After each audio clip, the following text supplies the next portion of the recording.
Hey guys, it's Chris and Eric and friends. I know It's me. we brought a friend this time. How you guys doing? Doing Oh, all right. doing good, doing good. Good. It's hot as hell, but Yeah, I guess well, it's like that everywhere. So yeah. Gotta love summer. We are recording this in July, so we'll be sweating a little bit here, but we're gonna have a good time today. Satan's anus. Exactly. So, Eric, before we get started, anything you're working on that you want to plug? Oh man, so I have a surprise. We haven't done a Sick Minds of Matt and Eric in a long, long time, and we revitalized it. I guess we got back together, and this first episode was a shit show. It's just us catching up because I haven't talked to Matt in it seems like 2 months. Oh, you guys got back together. That's adorable. Reunited and it We feels transformed so it. good. We had transformed it to a something similar to this, where it's up on YouTube. I think the headache was uploading it to the podcast thing and then having to wait for them to approve it, and then it's just a hassle. Yeah, welcome to my hell since the last couple years. So now you know, sir. Out. Now you know. Yeah. Told you. But Eric, we sent out an invite to some friends to join us, and somebody answered. That somebody's me. And he's sitting right below us. Yeah. Hi. In hell? Like I said, Satan's anus. Don't get me wrong. I figured all three of us survived hell. It's called interventions. Yeah, well, we're going to talk about that. So, Jeff, before we get started here, tell everybody who you are. Well, my name is Jeff. I am a host of 3 different podcasts on this network, and I'm a pop culture nerd, a wrestling guy, a music and movies and TV guy, and just trying to figure out where I go next. Isn't that what we're all doing, though? Yes. We're all trying to figure out where we're going next. We're going to be figuring that shit out till we die. Pretty much. Yep. Be 80 years old. What's next? I have no idea what's going on. Once we figure it out, the next day we die. Get off my friggin' lawn. I figured it out. I'm coming, Elizabeth. It's the big one. Yes. So, Jeff, you are a survivor, like Eric and I. Yes. You're an escapist, like Eric and I. But you did time, I think, even longer than Eric did. It was close because I was there for almost 13 years minus like 4 months when I was at a resort. So yeah. Okay, so I think we had like the same amount of time, about 13 years. I like how you're saying we survived, like this is like a Holocaust type of situation. Okay, no, I'm not saying that. We're not getting canceled on YouTube, Eric. Okay, I'm just saying. But there were times where it kind of felt like a prison sentence. Oh, it definitely was a prison sentence. I will say it was like prison for sure.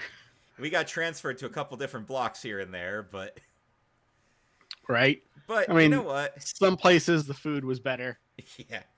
But you know what? Now, fun fact for the two of you that weren't there like in the early years. When I started, you only either worked Interventions East or West. You did not know both buildings. You only really knew maybe 1 or 2 venues. And you did not get along with the other building. That sounds It was right. like West Side Story. That sounds about right. Story. Half the people that we worked with only knew one side or the other anyway. Yeah, thanks to Some of All Thrills, that actually did become somewhat of a dynamic. True. So yeah. But you know what, guys? Honestly, the more I think about it, I wouldn't change it for the world. Because I had a blast. No. I really did. I met my best friend through there. I met my ex-wife through there. So I guess there's some things I would change. Well, we're not going to focus on that. Jeff, so first thing I want to do is I want you to kind of tell your Disney story a little bit. Basically, how I even wound up there was, it was 2000. A friend of mine from high school comes up to me one day, ironically at a theme park, and said, I'm moving down to Disney. I got a job at Magic Kingdom. Do you want to go with me? I need a roommate. And I was in the process of trying to find an apartment in New York because I just wanted to get the hell out. And I'm like, gee, let me think. New York, Orlando, New York. When are we leaving? And so As we someone left. who grew up in proximity to New York City, let me remind you that you made the correct choice. So he wanted to leave immediately. I had a job, and I was like, listen, I got to do the right thing. I got to give him the 2 weeks notice. So we get down there. We don't have a place to live. His mother flew down there while we drove down there, got us a room at All Star Sports. We were able to find an apartment the last day that she was in Florida. We moved in. Like I said, I was at Interventions almost the entire time I was there, other than the few months I was at Port Orleans where I screwed up royally. And they're like, we don't want you here anymore. And I'm like, geez. bye. All right, And so resort life isn't that bad. I actually started off as a host, believe it or not. There were a bunch of us that you guys know as presenters that were originally hosts. Yeah, I believe that for sure. At one point, they're just like, we need more presenters. And like 6 of us switched over. So let's talk a little bit about Interventions, because while it is no longer there at Epcot, it went through a lot of changes in those well, you would have been there about 13 years, so a decade and change or so. Yep. But a lot of... When did Interventions officially close? Do you guys remember? It was like 3 years ago. It wasn't that long ago. Yeah, I know it wasn't that long ago, and there wasn't that much new going on. Yeah. So talk a little bit about some of the things that started at Interventions and kind of like the evolution of how Interventions grew. Because it was always supposed to be edutainment, right? Like that was the goal from the beginning. I think Interventions was supposed to be all sponsored material. And it was. Yeah, it was. One of my favorite venues, which was my second venue when I was still a host, was called Toontag. And it was where Waste Management and then Habit Heroes was. And literally it was just a game where kids would play a video game of tag as Mickey, Minnie, Donald, and Goofy. And you got to do play-by-play by that. Oh, that's cool. That was so much fun. One of my all-time favorite stories from there. So, we would introduce the kids and be like, all right, who do you want to be? And so I'm like, all right, come on up. And this little kid comes up and goes, I'm like, all right, what's your name? He goes, Austin. I said, nice to meet you, Austin. And then I hear a voice from the crowd go, ask what his last name is. And I go, well, normally we don't do this, but all right. Austin, what is your last name? And he goes, Powers. I was so hoping that's where you were going with that. And I go, your name is Austin Powers. I look at his parents and I go, how could you do that? And they go, he came first, then the movies. I'm like, okay, that's fine. And then I go, let me ask you a question, Austin. Do you hate when people do really bad Austin Powers impressions in front of you? Oh, behave. Can you imagine, like, you innocently name your kid something and then a movie comes out with that freaking name and you're just like... Yeah. Well, I feel bad for anybody born now that's name is Karen. Yep. Yeah, I do. Definitely feel bad. My boss is his name Karen, and she goes, just don't even. Yeah, just don't. Another one, it's where Stormstruck was. It was called The Forest for Our Future, and it was like a Pictionary style drawing game where you had 2 kids compete against each other. Oh, and so I get this kid up, and I go, what's your name? And she goes, I'm Brittany. I go, nice to meet you, Brittany. Let's find out who your competitor is. Keep in mind, again, early 2000s. What's your name? Justin. Yes. And so the rest of the time... I'm like, he's either going to say Christina or Justin. Like, there's only 2 ways this could possibly go. I spent the rest of the game throwing out as many In Sync or Britney lyrics that I could just randomly.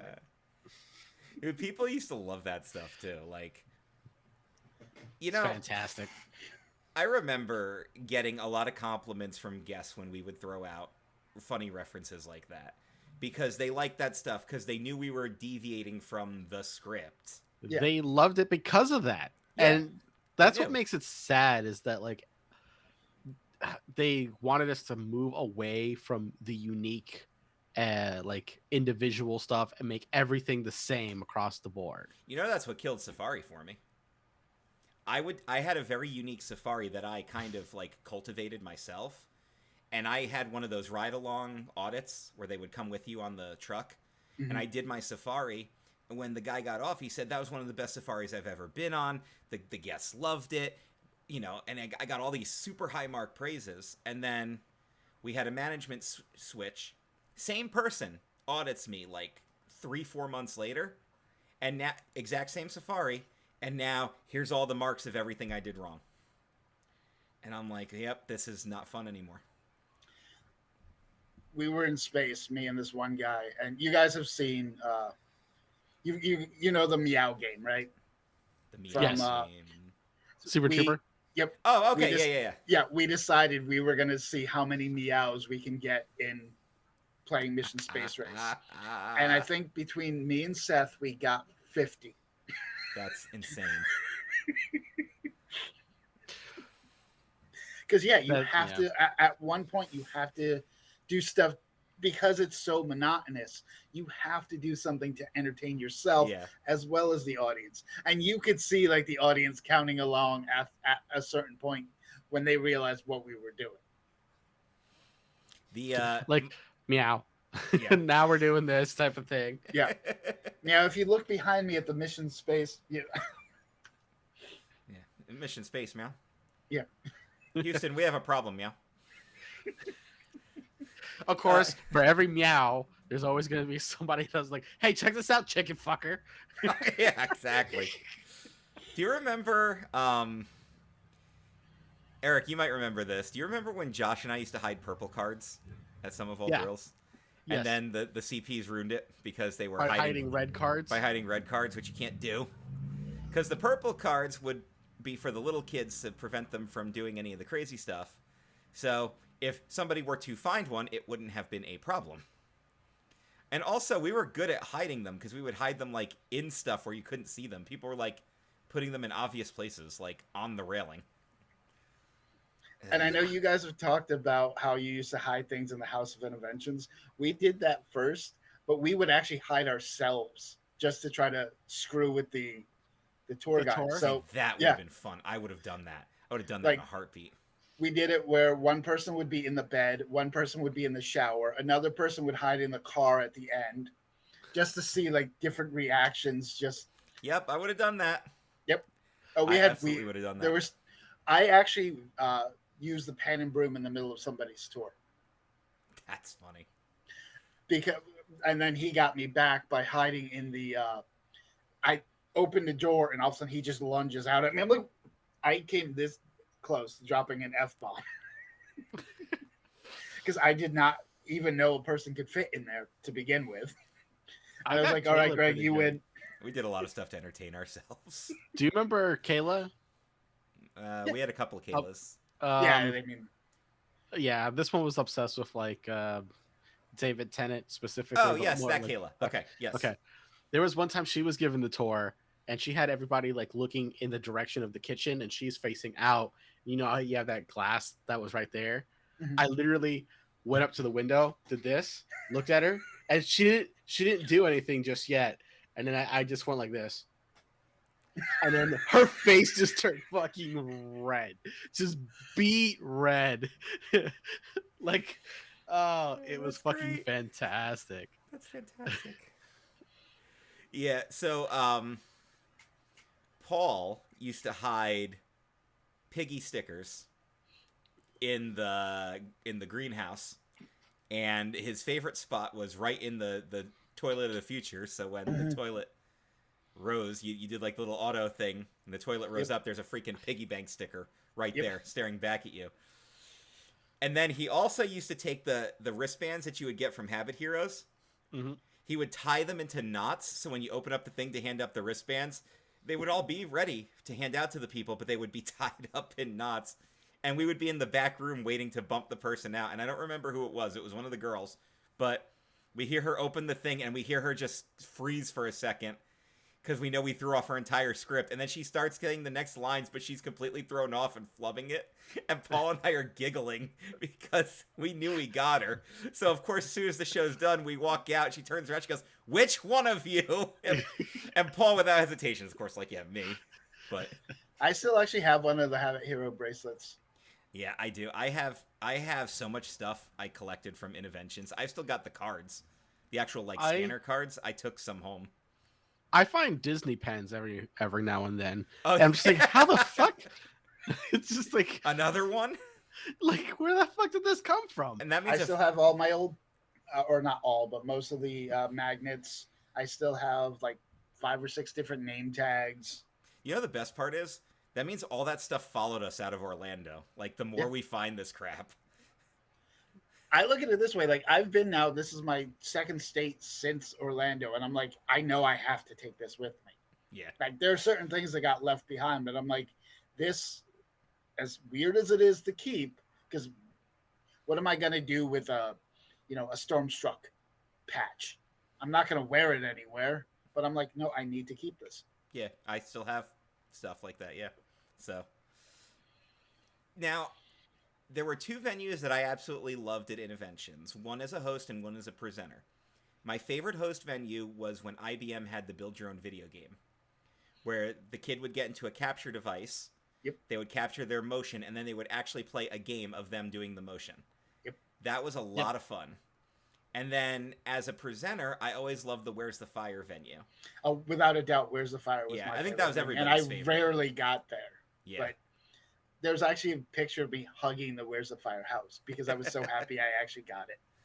That was fun because you kind of got to be a game show host. Yeah.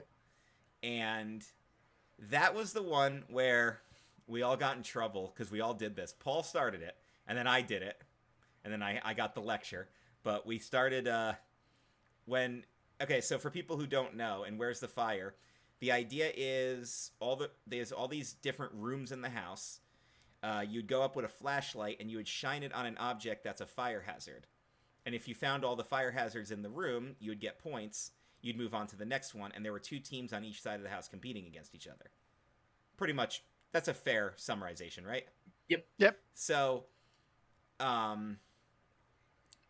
as the game would go on, the hazards would get faster, and then there would actually be fire on the roof, like these little, like, they're like that paper flame effect, or they'd blow the As wind. the game is getting closer to the end. Yeah, the house is now literally burning down now. Yep. So Paul started this, then I started it, and then we all got in trouble. But he would go, guys, the roof is on fire, but we don't need no water because we're going to find all the hazards and save my house. Sorry, but that was done long before Paul. Okay. A few of us would do it. Paul probably heard one of us do it, but yeah, no. Well, that's where I got it from. Yeah. So I'm just crediting the person I stole it from. But yeah, I can imagine people got it. Every once in a while we would drop that, but again, we got in trouble for that too. And then we got in trouble. And because you think there wasn't a manager and you do it, and all of a sudden, just as you say it, they would cross there right. They are. And the line they gave me was, if people know how that lyric ends, they're gonna understand what you're going for. And I didn't argue with them, obviously, but in my head I'm thinking, but if they know how the lyric ends, they appreciate the reference and they're giggling hysterically right now. So yeah. But we did a lot of stuff to have fun. Like I figured out my timing in the Stormstruck house for when the tree would fall at the end, so I would time it where it almost fell on me and I would scream, and that got a reaction from people. You just had to find ways to have fun with everything, but I had a good time at Interventions. I really did. Interventions was great because nobody, they didn't really care about us over there. Yeah, for better and worse. Yeah. If we needed stuff, we couldn't get it because we were that venue. We weren't the priority venue. Like when I worked at the Disaster Ride at Universal, we were one of the lowest priorities on the totem pole. I think the only lower priority than us was Kid Zone. Like everybody, if it was Men in Black or Jaws or Mummy, then we would get whatever we wanted. Yep. And I noticed that when I went to work at Mummy. Like, oh yeah, this is a priority ride. We pay attention here. Interventions, we were kind of like, well, it's not that popular, so. Yeah, but we also slipped under the radar. Go ahead, sorry. Exactly. I once had to do a Segway ride for a guy with one leg. How did that work? Not very well. Didn't. I'm sorry for laughing at that, but the visual's in my head now, and it's really funny And now I feel horrible. We got about halfway down, and then he lost control. I'm like, nope, because nope, we're done. I would be willing to bet you guys can guess who was the one who said, yeah, we're going to try this.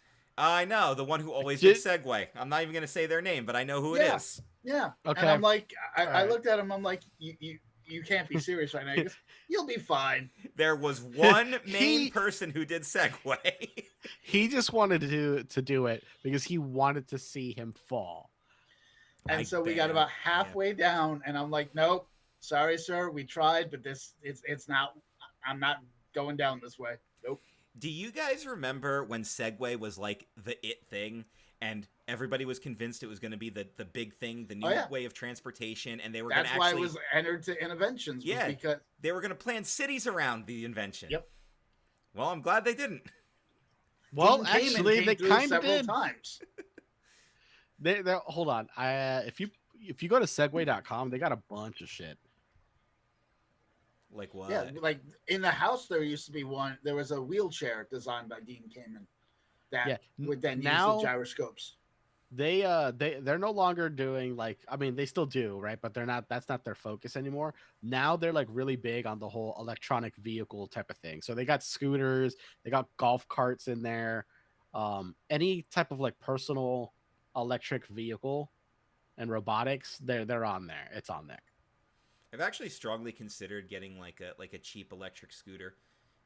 Like the cheapest one I can get that's road legal, just because I live so close to my job now. Would save some money, and I could just scoot.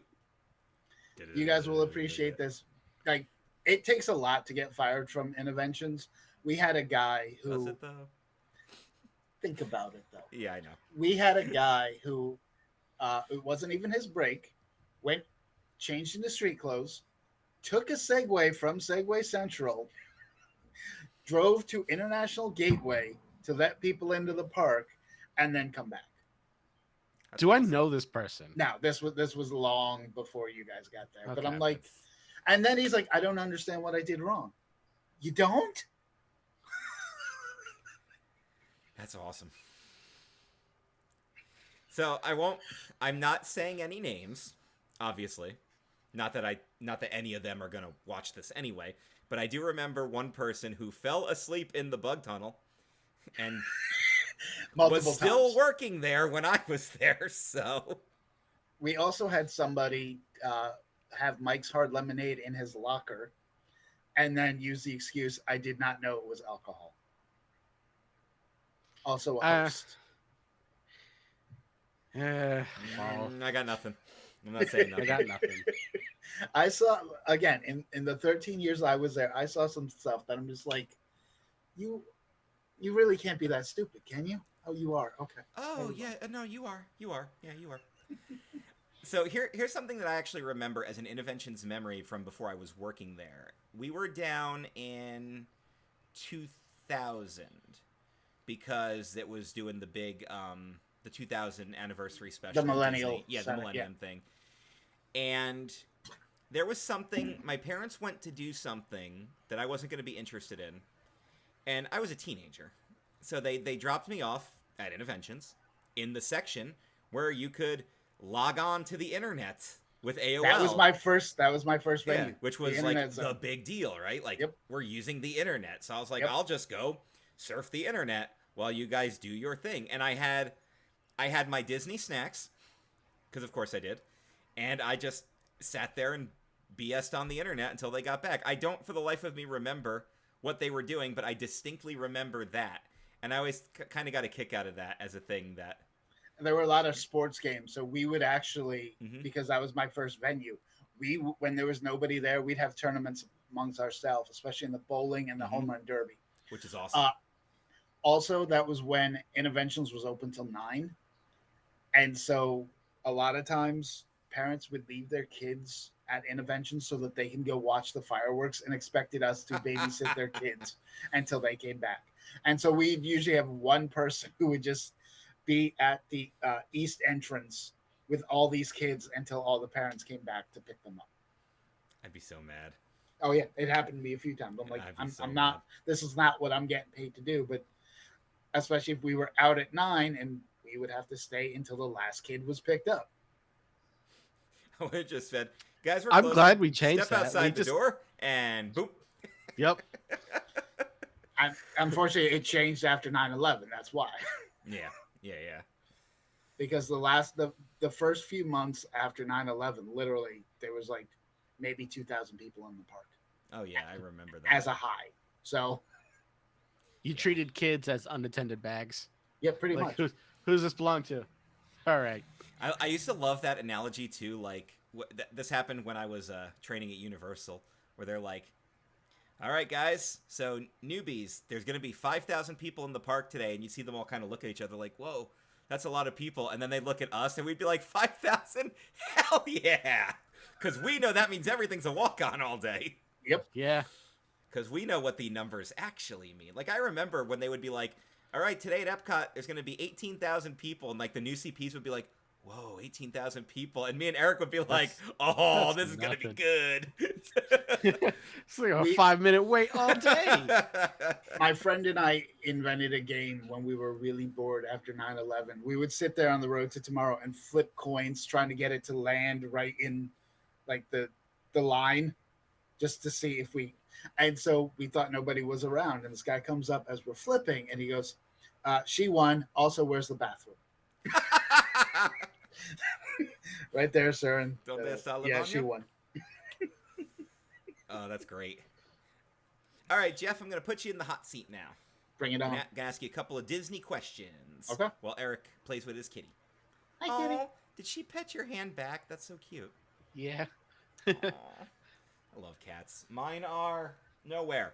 So, because they don't love me when I record. Actually, it's probably good that they don't bother me when we do this, but. All right, Jeff, favorite Disney park? Studios. Okay. Good favorite park. Disney character? Stitch. Favorite Disney attraction present? Tower of Terror. Tower of Terror. Good one. Favorite Disney attraction no longer there? Gonna give a shout out to Mr. Toad's Wild Ride. Yes. Rest in peace. Rest in peace, Mr. Toad's Wild Ride. Favorite Disney animated movie? Aladdin. Okay. Do you have a favorite Disney live action movie? The Rocketeer. Sorry. Hey, that's a fun movie. Yeah, I don't really have a favorite live action. If I thought about it, I would probably. I mean, technically, Clerks would be a live action because it's Miramax, but.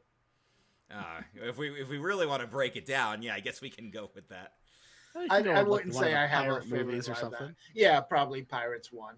Yeah, that's a good one. That's a really good one. And I also stand by Haunted Mansion. If it came out before Pirates, would have been viewed differently. Agreed. Actually, Pirates probably would have been viewed even better than it was. Because people would have been like, whoa, they went a serious route with this one. Yeah. Instead, I think they were expecting not what they got. So because I liked Haunted Mansion, the movie, but I think too many people compared it to how epic Pirates was. Yeah, it wasn't a fair comparison. I'll give you that. Okay. What is your favorite Disney treat? Churro. Yes. So I just watched the episode of The Simpsons Special Edna when Bart nominates Mrs. Krabappel for the Teacher of the Year award.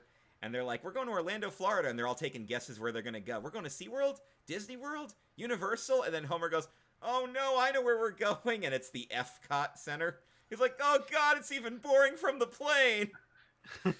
And then when it's all said and done, he goes, all right, guys, that's it. We're going to Disney World for real. And he starts climbing over a fence. There's security going off, and you hear, step away from the wall.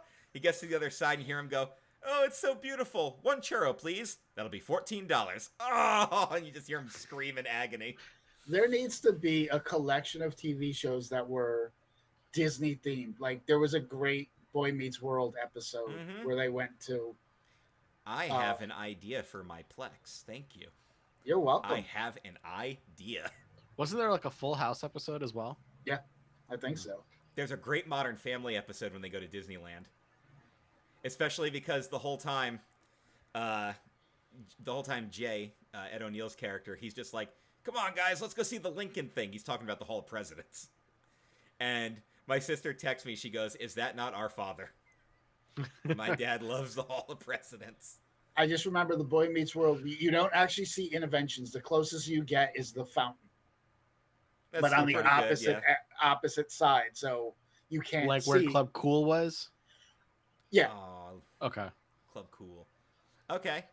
Jeff, what is your favorite country around the world? Mexico. Nice. For the food and drink? Yep. And I just love the building itself. Just The building is pretty cool, yeah. yeah. I would have picked Norway, but not for the food or drinks. Yeah. Japan. Oh, I was gonna say the women, but I know Japan's what you pretty were cool. gonna say. Wait for Katie to show up in the comments now, bud. Oh well. We Hi, all Katie. Know, yeah, we all know where this is going. All right, so that was kind At of least like it wasn't the a Disney... redhead joke this time. Yeah. Mm-hmm. No, we'll save those. She'll be on the show soon. Eric's saving those. Yeah, so that was kind of like the Disney hot seat. Get a couple of your And opinions also, when it comes favorite to restaurant was Beer Garden. Disney. Ooh, Beer Garden's good. Beer Garden's good. Yeah. Okay. So, Jeff, you have a pretty colorful Disney history, but that's not all you're known for, right? I mean, that shirt tells me something else that you like to do. Yes. If I can ever find the inspiration to continue the book that I'm working on, it would be my 7th novel. So, and I like all my books, are kind of different. They're not all they're not the same genre. I've got a trilogy of ghost books. I've got a book about a theater department in high school reuniting. I've got a murder mystery. I've got a time traveler book. So I like to dabble in all kinds of genres because anything else, like we said with like Disney, you have to do things to entertain yourself as well. If you keep doing the same thing, it's like You're gonna burn it's yourself overkill. out. Yeah. So what inspired you to become a writer? Got another intervention survivor, published a book a couple years ago, and I reached out to him to congratulate him on that. And I started to think, and no offense to him, I started to think, well, if he can do it, I can do it. And so I started writing, and then I went through the divorce, and I basically threw myself into the first book as a way to deal with that divorce, to the point where every character in the first book is based off somebody. I'm in the book and I'm like a third-rate character. I'm nowhere near like an important, because like my self-esteem was so low at that point that I'm like, I'm gonna put myself in only basically as an Easter egg. So I will not say the name of this person because I will not offend them in any way, shape, or form. I doubt they're even going to watch this, but I do know somebody just like you who actually does have a book published, and when I realized that they did it, I realized that I can do it too. Yeah. So that's, and I told him that, and he's like, I was like, dude, I don't want to offend you with this statement. He goes, no, I'm glad I was able to inspire you. And I said, well, I don't know. You say the word inspired, but it definitely helped. And like him and I had been friends for many years through interventions. And then he actually got me to do my first podcast. There you go. So technically you got me to do my first podcast, but him and I started a podcast together, and we did, I think it was like 90 some odd episodes. So I mean, it's not bad to say that, like, oh, if someone else can do it, then I can do it. It's kind of like when I bought this place, I didn't think that I was ever going to be able to afford like this place. It took someone else who literally made less than me. He afforded it, like he bought a place, and I was just like, well, shit. It got me thinking, maybe I can buy a place. You know what I mean? So it's just changing your mindset, because you always have this thing like, well, I can't do that, and then someone else that you don't believe did, and then you find out that you do have it in you to do what that said thing. Yeah, I mean, that's how I got started podcasting. The ex-friend of mine who I started my first podcast with was on a show that was just so horrible, but they had so many people watching it or listening to it, but the show was terrible. And I'm like, well, if they can do it with that quality, there's no reason why I can't do it too. And now we've gotten 800 episodes on CKCC Radio across all of our content, and we just passed the 20,000 mark. So I mean, like, the fact that you were able to take one podcast, which RIP is no longer with us, to create a whole network of completely unrelated shows is amazing. Yeah, and I got that inspiration too from Wiggly Check, because he was running the Great Media Ball and he was hosting us for a little while, and I liked that concept. It was one network with a bunch of different shows on it. And now Anthony Blackwell Jr. does the same thing on the IWEP network, who we partnered up with and helped promote each other.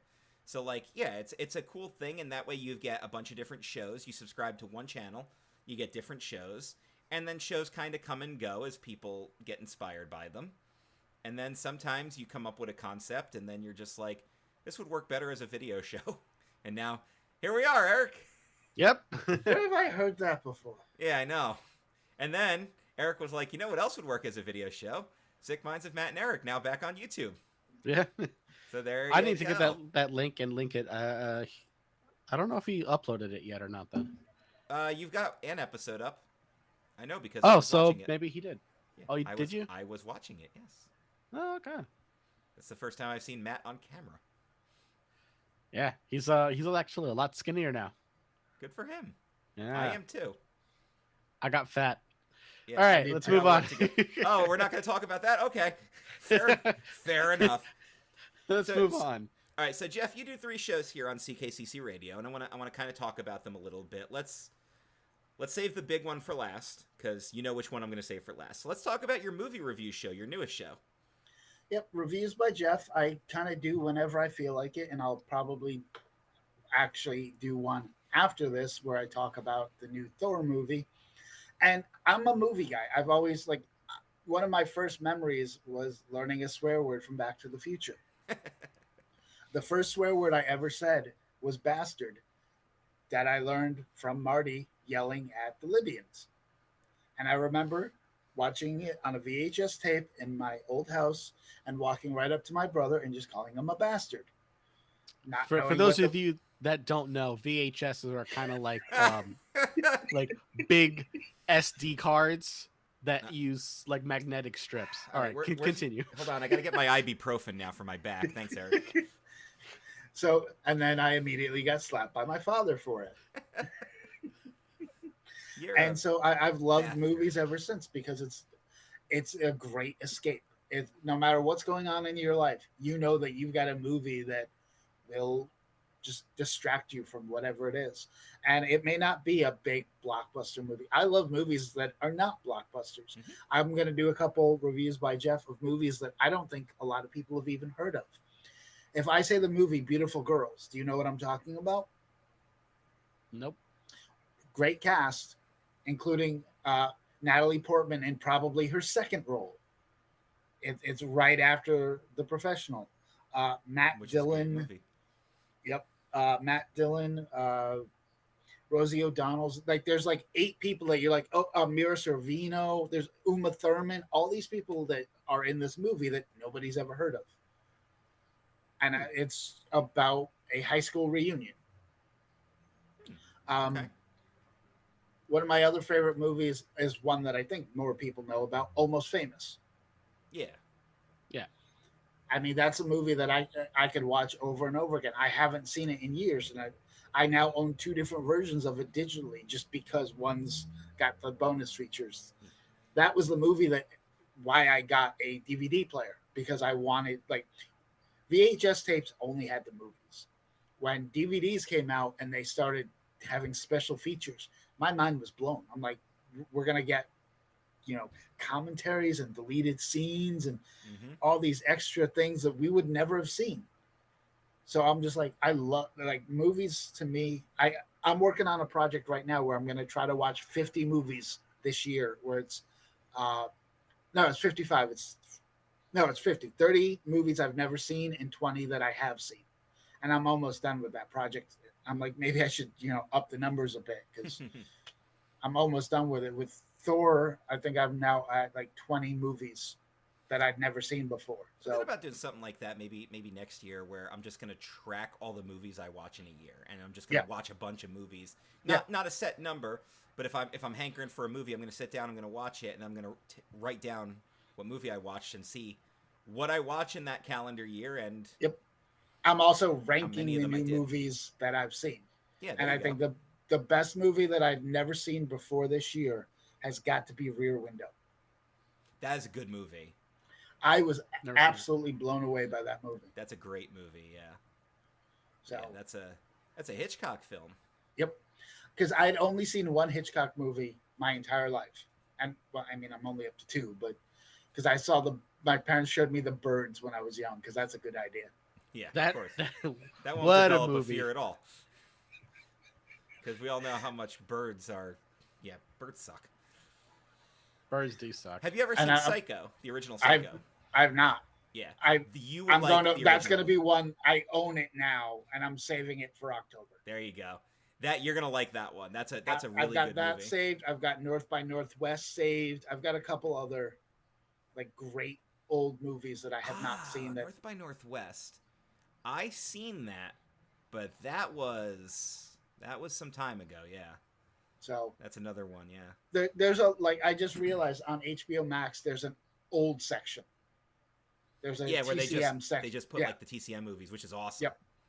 And so I've got like a long list of things. I'm like, I want to see that. Ooh, Giant. Oh, it's a 3-hour movie, but maybe I can fit that in.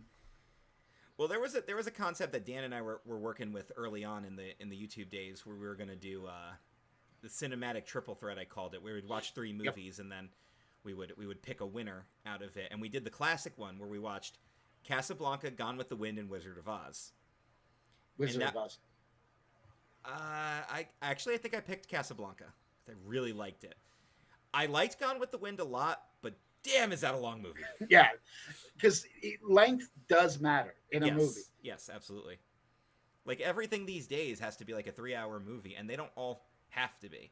Like I liked The Batman. I liked it a lot, but I bet you I could have shaved at least 45 minutes off that movie. Who was it that made like a good commentary, right? Where it was like Jurassic Park was 2 hours, but they also had to teach you everything that you needed to know about dinosaurs, genetics, and all this shit. And they crammed it all into 2 hours. And it doesn't feel like it's 2 hours. No, it doesn't. And it doesn't feel like it's 2 hours. And then they make a Sex and the City movie where you've already known about these bitches for like seasons, and still that's 2 hours, and it's too fucking long. Yeah. See, that's the problem though. When you make a movie based off a TV show, you have to make it different.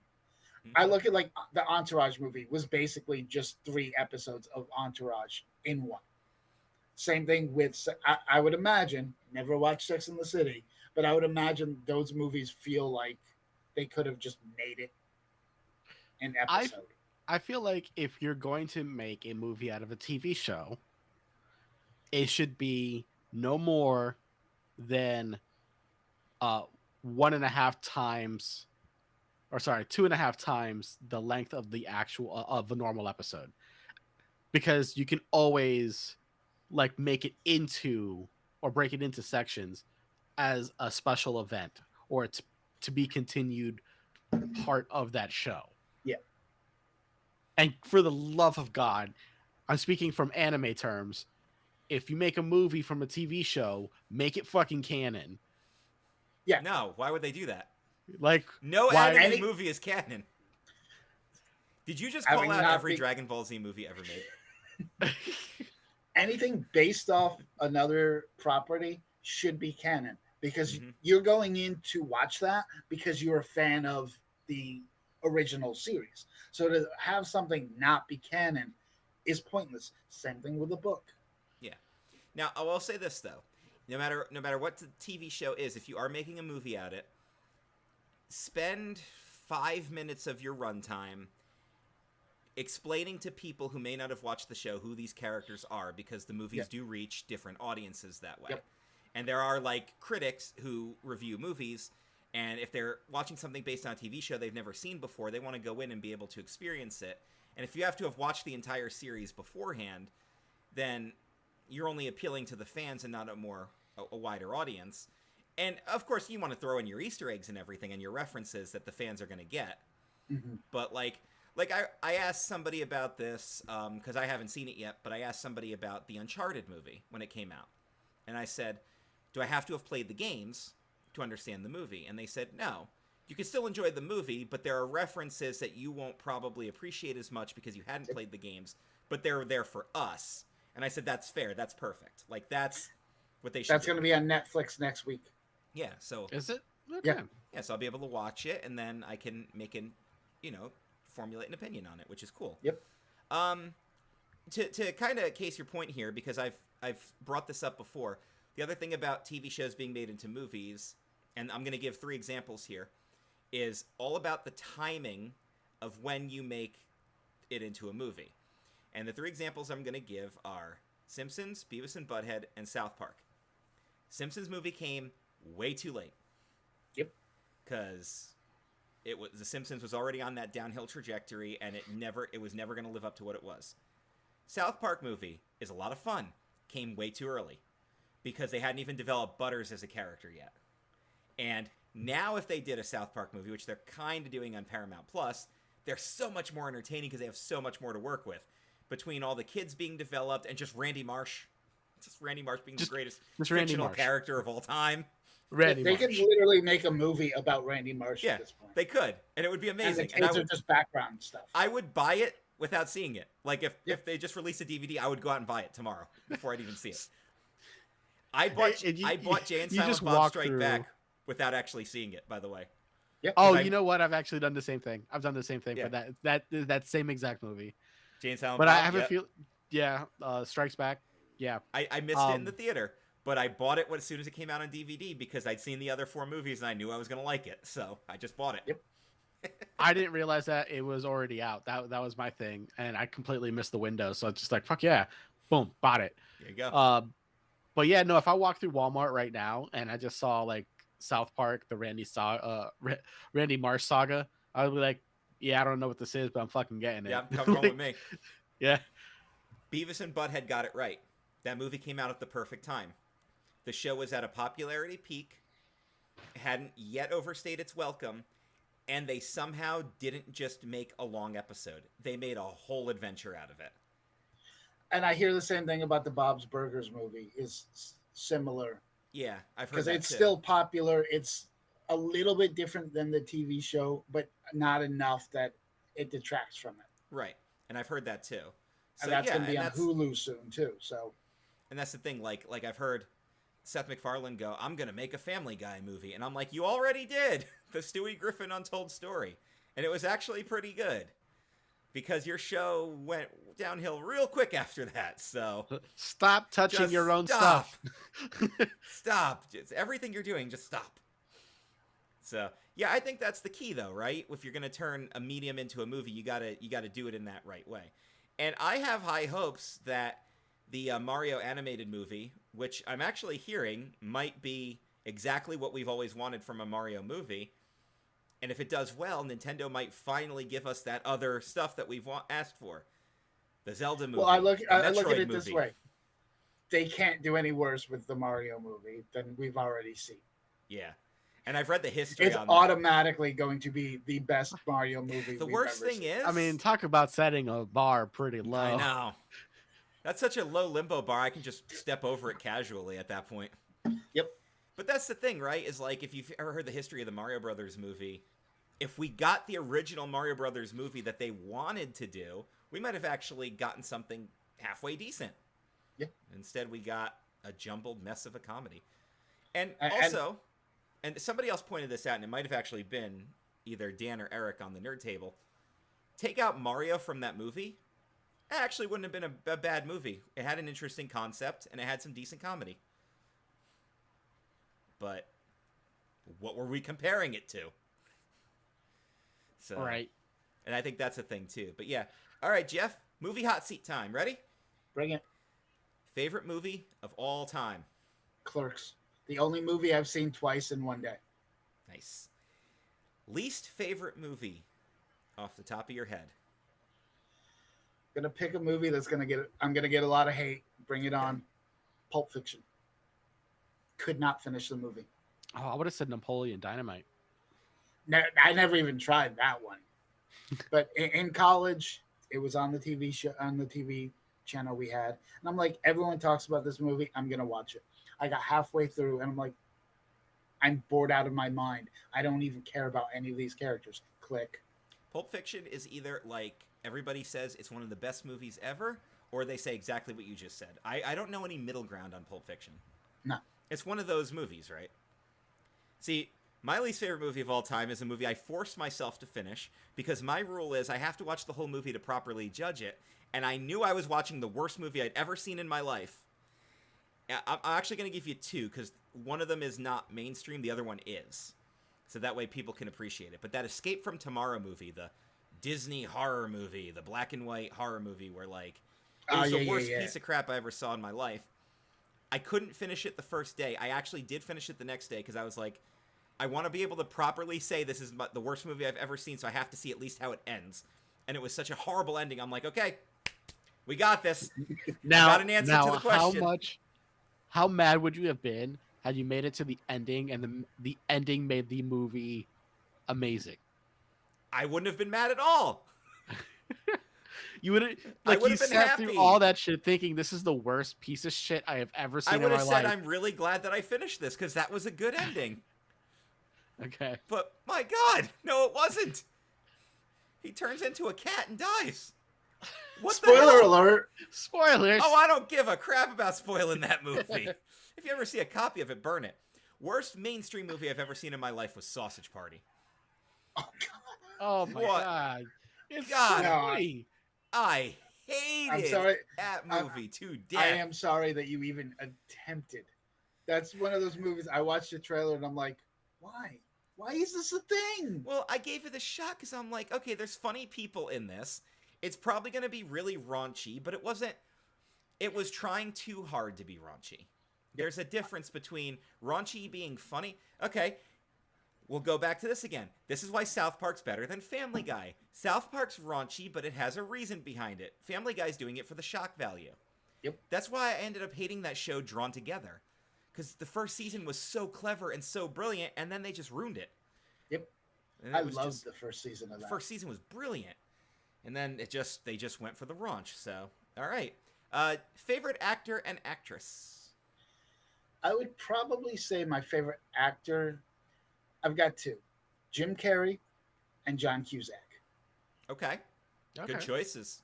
Really good choices. I love a lot. Like, John Cusack is one of those guys that will do a big action movie like Con Air, and then do, a smaller movie like the Brian Wilson biopic he did. Yeah. Which didn't get a lot of love, but I mean, he's such a good actor. I'm pissed because he blocked me on Twitter, but I still like him. We're all blocked by someone on Twitter. I'm also blocked by Ryback, which I took as a badge of honor. Who isn't? Eric, if you don't know who that is, don't worry about it. Okay. You're lucky. He's not important at all, which is why he probably blocked Jeff. I called him out on his bullshit. Yeah. I got blocked by John Bradshaw Layfield on Twitter because he bullied Mauro Ranallo out of the WWE with his mental health issues, and I called him out on that, and his response was to block me. So I wear that as a badge of honor. I'm like, which means you were right. Yeah, I'm like, you really bullied somebody who suffers from mental illness? Like, what the hell's wrong with you? And then all of a sudden, I couldn't read his tweets anymore. Wow, what a shame.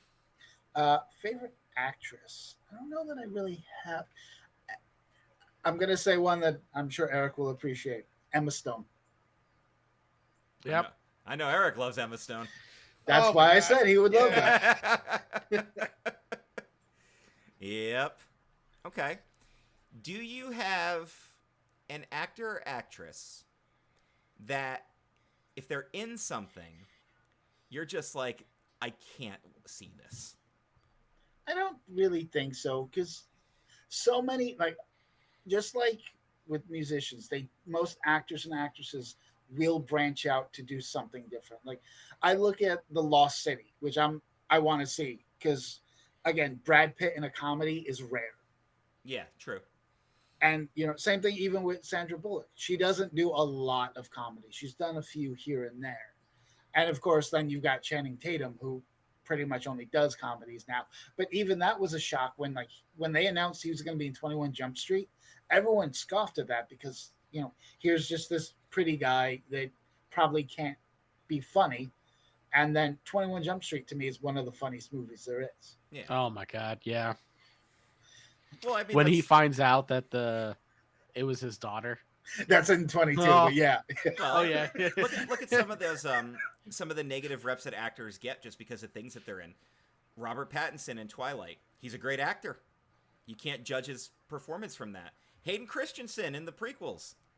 He's a great actor. But you can't judge that performance because if the director tells you that your wooden ass dialogue is good and they put that to screen, that's not your fault. There's only so much you can do with shitty dialogue. Exactly. I hate sand. It's coarse It's and coarse rough and irritating. and And it gets everywhere. You can't hate him for that line. Is it fun to, make fun of him because of? Yes. I'm But not is making it fun his of him. fault? I'm making fun of the ass that wrote the line, George. Yeah. Your comedy's not as good as you think it is, Jar Jar. But if I'm going to pick somebody that I won't watch just because of who he is, the kid from Transformers and the last Indiana Jones. Shia LaBeouf?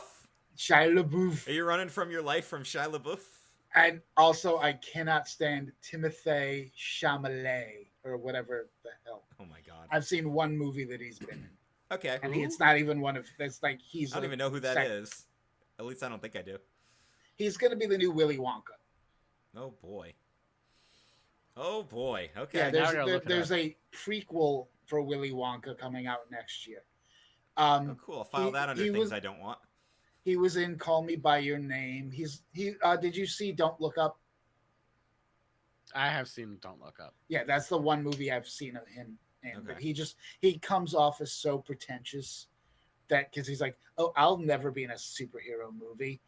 And I'm like, all right, well, then you suck as an actor. When you look at people like Russell Crowe has now been in 2 superhero movies. Are you trying to say you're better than Russell Crowe? You are not. I have a book. It's all about Christopher Walken because I love Christopher Walken. And he literally is just like, yeah, if the role seems fun to me, I'll do it. I don't care what it is. So, on the opposite end of that, is there an actor or actress that when you see their name involved, you just have to go see it, regardless if it's like Soul Plane?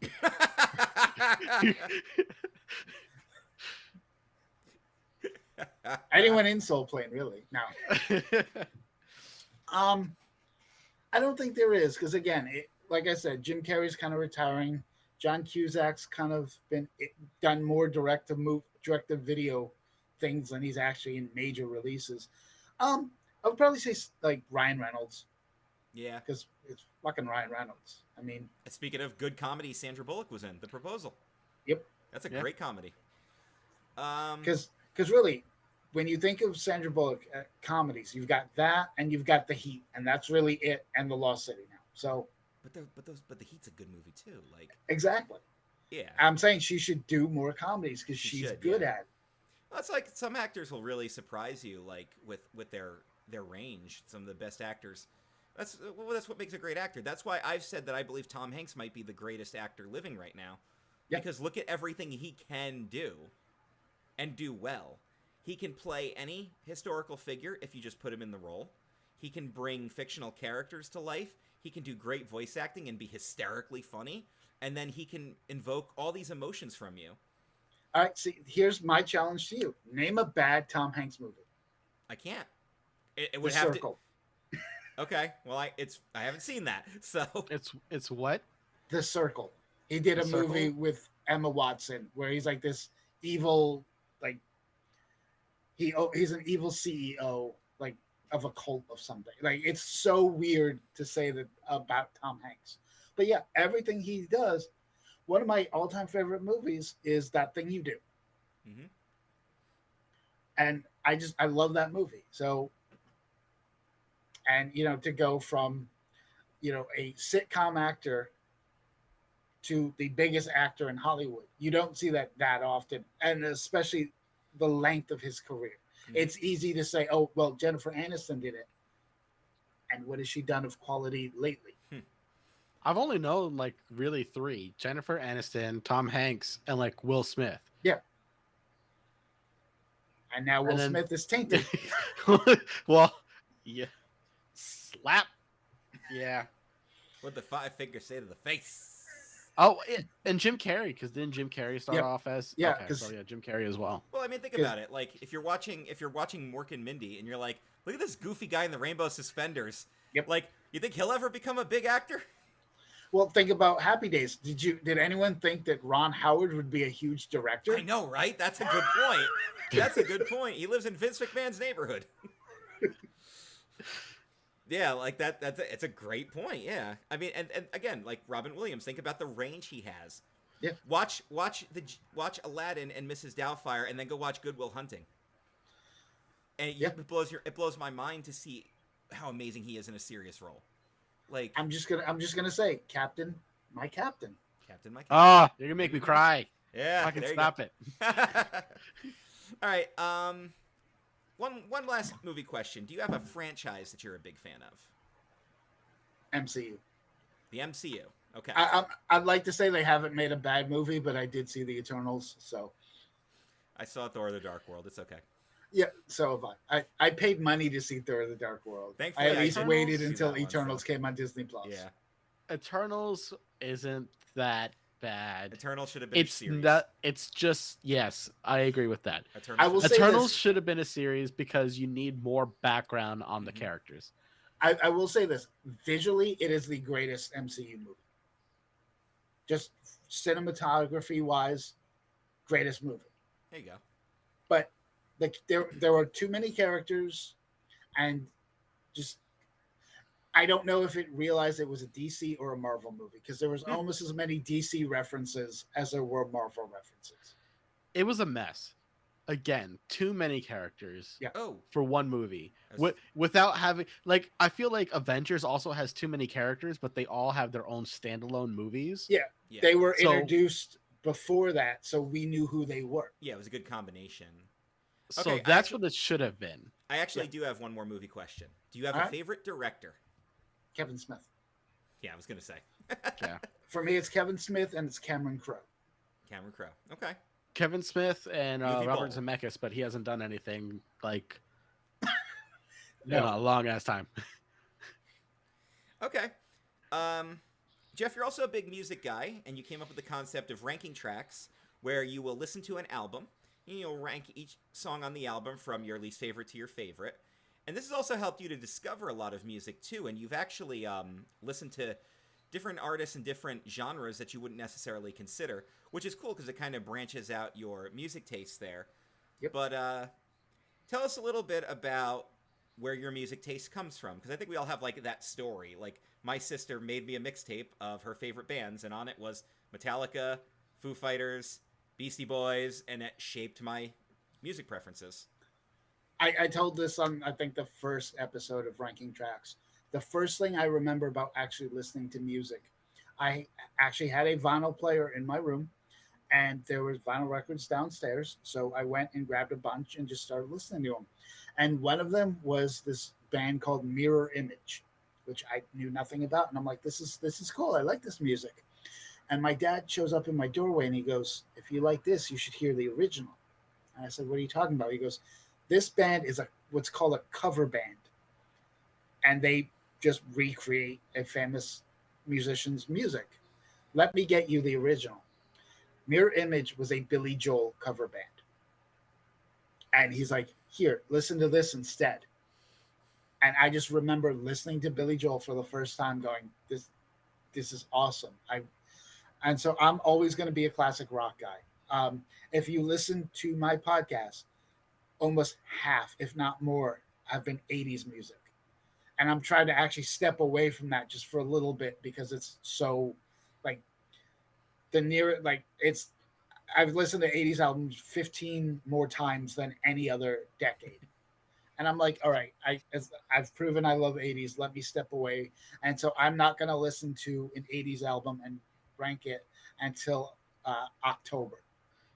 Jeff, Yes. thank you. You have proven my point about the greatest things have come out of the 80s. Yeah. It's like, yes. Didn't we do an early nerd table about just this, Eric? Yes, we did. But I was talking more specifically about movies, but I also agree about music as well. Mm-hmm.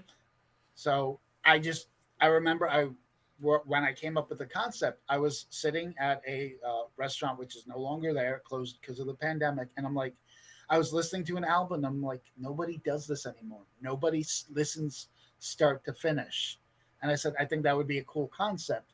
So that's what I started, and the next couple albums I'm going to do are not going to be 80s albums. Next one I'm going to do is Green Day Dookie, which I was originally supposed to.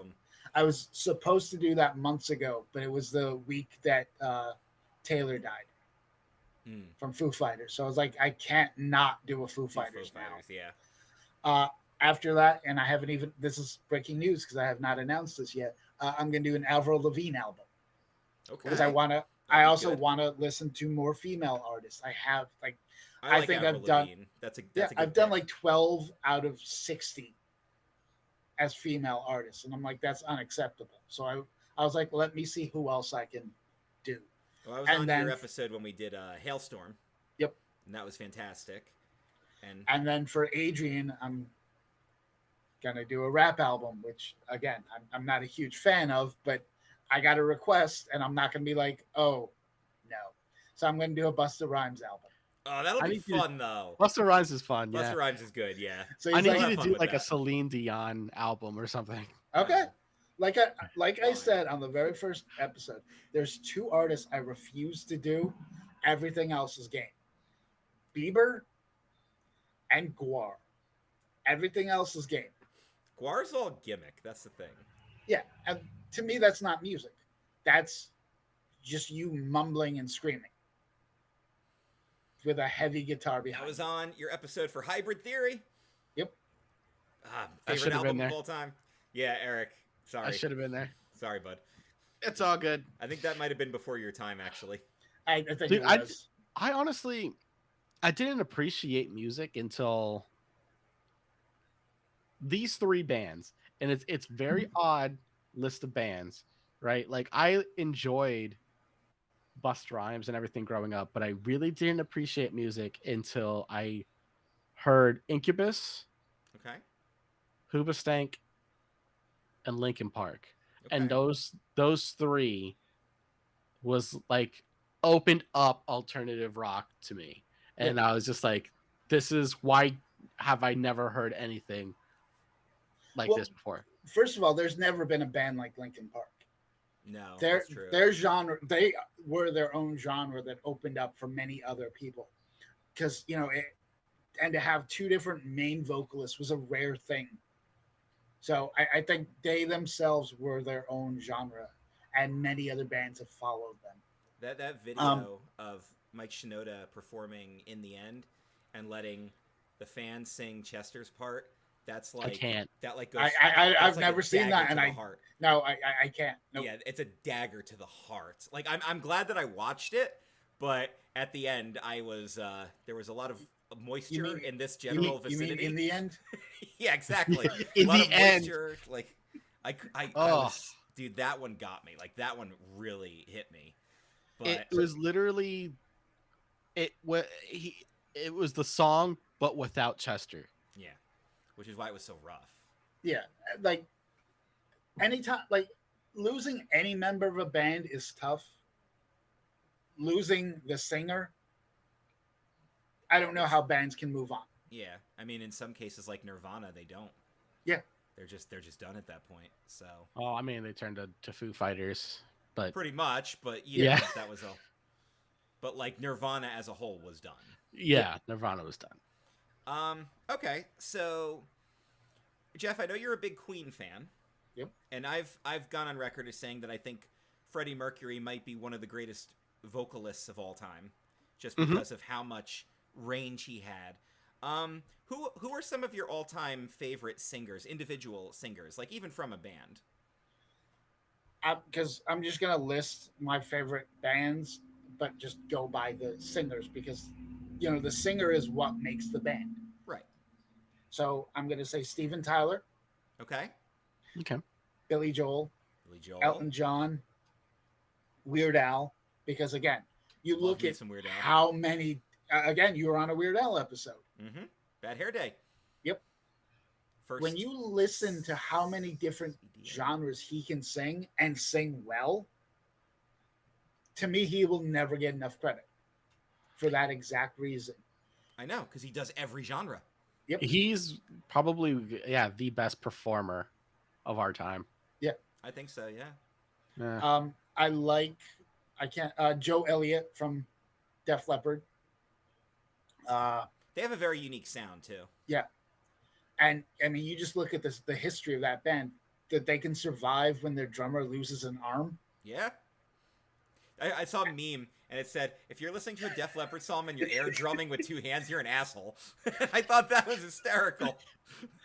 They just put out a new album. They're still going after all know. these years. And I love, like, the two songs I've heard from the new album, it's very much 80s Def Leppard. Yeah, which is cool. My new favorite, like, band out there is the Struts. I don't remember They're the name really of it. good. Yeah.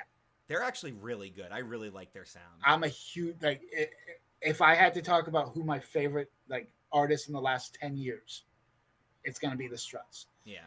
And they've even covered Queen. They've done a lot of cover songs recently as well, much like Hailstorm does, where they'll put out an LP of just covers. Yeah, which are cool, because, like, Yeah. you listen, she's covering 21 Pilots, and she's covering Temple of the Dog, and Yep. these songs that you wouldn't expect would even make for great covers, but... She covered Sophie B. Hawkins, for crying out loud. Yeah. Who covers Sophie B. Hawkins? Who, like, if you're covering a one-hit wonder, Theory of Hey, a Real Dead Big Man. Fish covered Take On Me. Yep. So, Well, Real Big Fish does a lot of covers. They're another do. one that, to me, they're very underappreciated. I'm not a big ska fan, but I do. If I'm gonna pick a ska band, it's gonna be Real Big Fish, because they're probably the best ska band. I'm Yeah. sure somebody will fight me. Hi, Ref Matt. Hi, Chris Decker. You guys can come at me with your better ska bands. Again, like, one of my favorite songs by them is not even a cover, because, like, half their songs are covers. Yeah. At this point, I love the song "Drunk Again." That's a good I think one. that's a good one. that's a very underappreciated song. Shine Down, one of the best brilliant. One of the best shows That's I've been a to. band who has so much range with some of the songs they put out, because they'll put out the slow, methodic, emotional song, and then they'll put out a headbanging metal track. Yep. And it's the same I also band. feel like they came out of nowhere. They kind of I did, really- right? Yeah, I just feel like they came out of nowhere.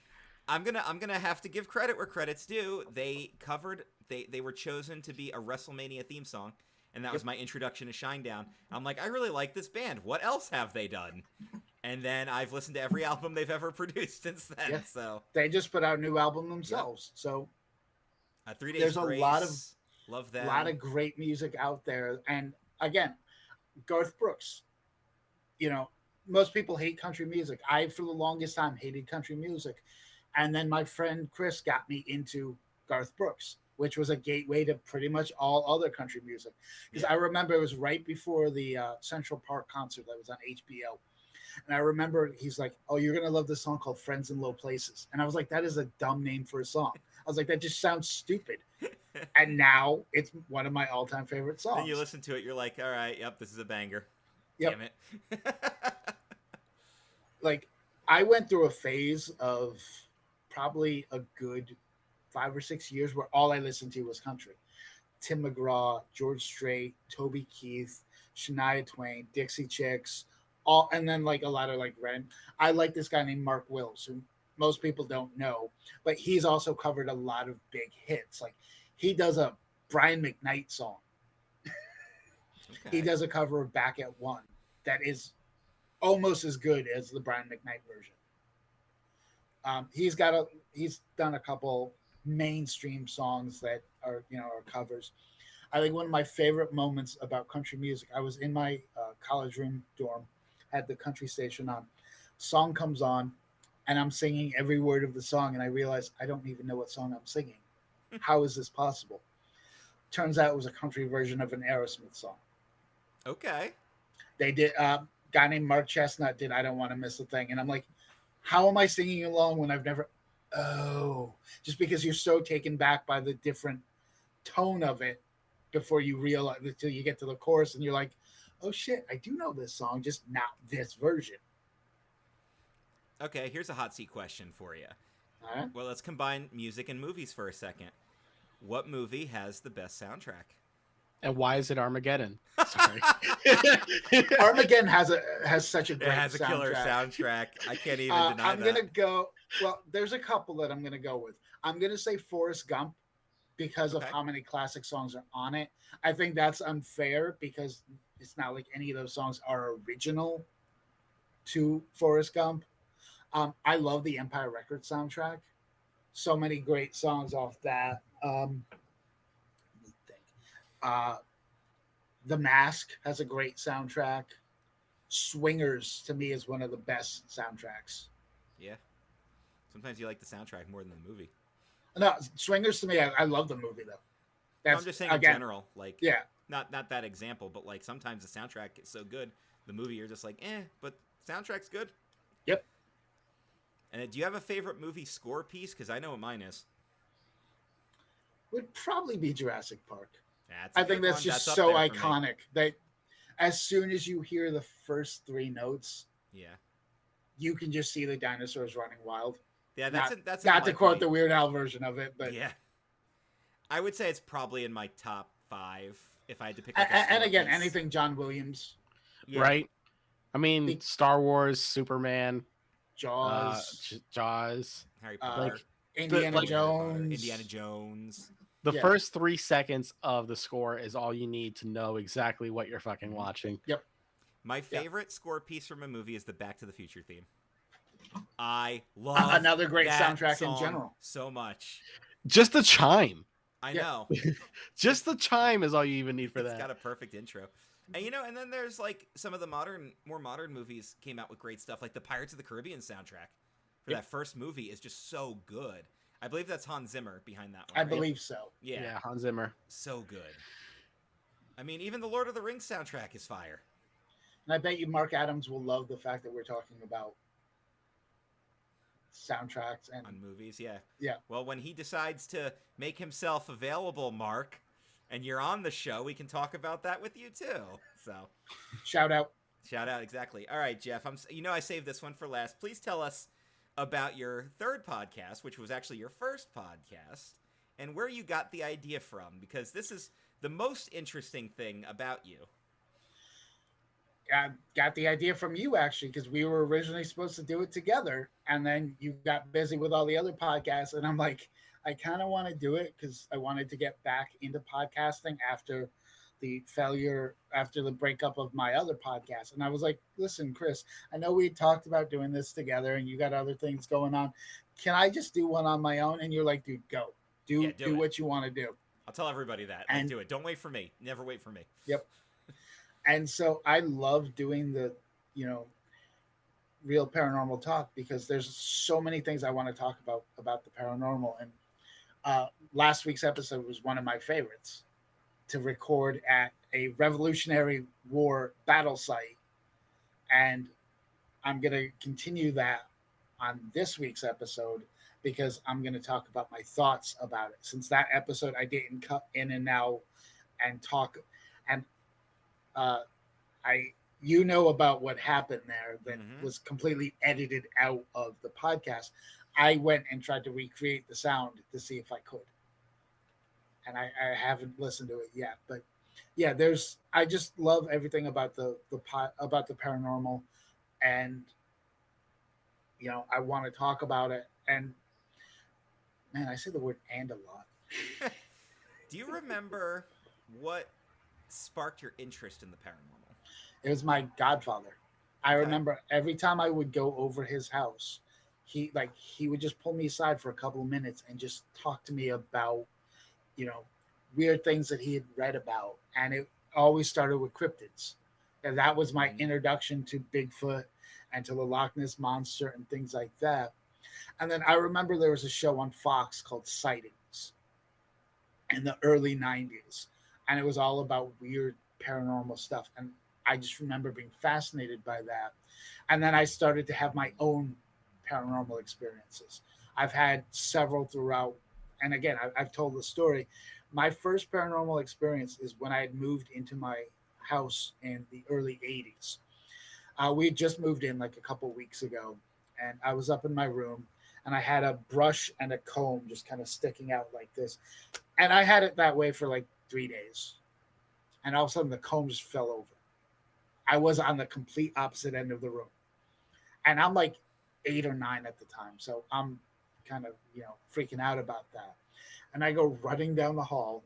I run downstairs, and in the living room, the couch was in the middle of the room, and there was a window behind it. And from behind the couch, I see a hand pop up. Nope. And it was transparent, so I knew it wasn't like my brother or. And yeah, no, I took off running. Nope. Nope. Nope. And there's a part of me that always wonders what I would have seen if I'd had the nerve to do You that. wouldn't be To here You telling would the have story right you would now. have seen some shit is what you would have seen. When this And baby hits 88 miles per hour. and then I had a UFO experience that still haunts me to this day because I will have a dream about it where it picks up right after. So my house in North Brantford had a wood burning stove, and my father calls me down to go get some wood outside. And I open the garage, and I remember like I was probably just watching sightings, so I remember saying something, mumbling to myself, if you guys are out there, show yourself to me. Just for no reason, I said that. I turned left, and that's where the woodpile was. And as soon as I do, there's a house that was behind us, and then there was a forest behind them. I look up, and I see a triangle of lights hovering above the forest. And I just freeze. And I just watch this, again, early 80s. So we don't have cameras, we don't have cell phones. I just watch this just hover for a good, for me, 5 minutes. And then it just zooms off. I walk into the house. I'm now completely pale. I don't have the wood with me because I'm kind of freaked out. My dad's like, "Where's the wood?" And I tell him this story. He goes, "It was just an airplane." And I have this dream where the plane, whatever I saw, landed in the backyard. Mm. And oh, that was the other thing. I was gone for 20 minutes. So I now have missing time, which also is a, a Yeah, that's story that weird. usually. Yeah. And I'm like, to this day, at least once every 5 years, that dream continues. Like, I will see an UFO in my backyard. Hopefully, you don't have that dream tonight after talking about the story again. Probably will. So Yeah. we'll see. Um. Now, to be fair, you did ask for this. You did go outside and ask. Please show Yeah, yourself. and that was yeah. And maybe it was just psychosis because I did ask for it, but I to this day, triangle lights, two on top, one on the bottom, And that's just and it, right? now Everybody who believes has had an encounter that they couldn't explain, and that's just it. We all want there to be something else out there. As a paranormal investigator, one of your jobs is to disprove what you saw, because Yep. you can't just conclude that what you saw was paranormal. But there are times when you see stuff that you just get stumped by. Yeah. And that's what I've always really enjoyed about like the Ghost Hunter show and everything is like, yes, they're there to disprove, and they usually do, but sometimes they're just like, I don't have an explanation for this. So all we know is it didn't hurt us. So yeah, I look at like my friend and I will go investigate a cemetery. She took a picture of a clear as day man standing in the middle of a cemetery holding a light that projects throughout the rest of the picture. We were the only ones there. Yeah, he wasn't there exactly. Because and the cemetery is raised up, so it's not like it was a street light that we caught. Right. So to this day, we still don't know what it is. Same place. It's not quite an EVP because my friend heard it. I did not. But there is a voice of a little girl saying, "I don't like her." I don't like her either, so it's cool. And I'm just like, how do you explain that? Like, there's nobody around, and you can hear clear as day this voice. And there was no child with us. And the fact that, again, we think that the spirit was talking about my friend Jen, who was there, who was the one that heard it. And I'm just like, that's creepy as fuck. Yeah. Like, when you that. hear that stuff, it will send a chill down your spine. So most of the, I know there's not technically science behind ghosts and everything, but my basic understanding is that spirits are tied to the location they died in, and it's generally because something went unfulfilled. Is that kind of... There are a couple different theories, that being one of them. One of them being that a spirit will also go to a place that it felt comfortable. Okay. So just because, like, for example, there's stories of ghosts at Disney. Yes. That they didn't necessarily die there, but again, I thought you said felt comfortable. It's because they didn't work there. Yeah.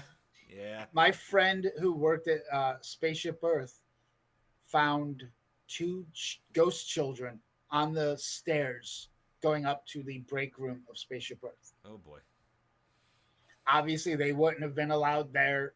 But yeah, she was going to break, and all of a sudden she looked up, and there were two kids just there, and she went to go chase them, thinking that they were, kids that got lost, and then they disappeared. Yeah, no, time to just burn it to the ground. That's it. We're done.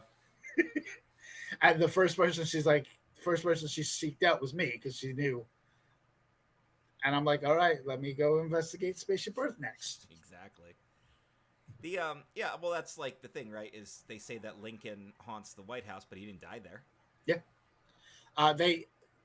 One thing I'm not 100% sold on is like ghost vehicles, because they also say that the train that he was transported in has been seen. I'm not sure how I feel about vehicles that are not there, but I'm 100% on human spirits and animal spirits.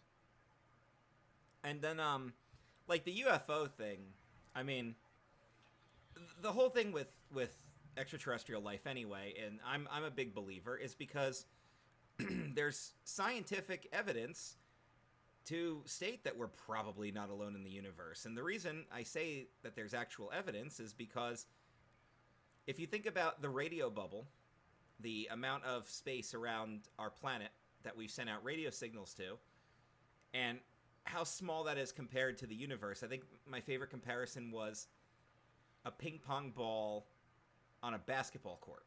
Yep. And that's not just the planet. Like, that's the radio bubble and how many light years we've traveled out.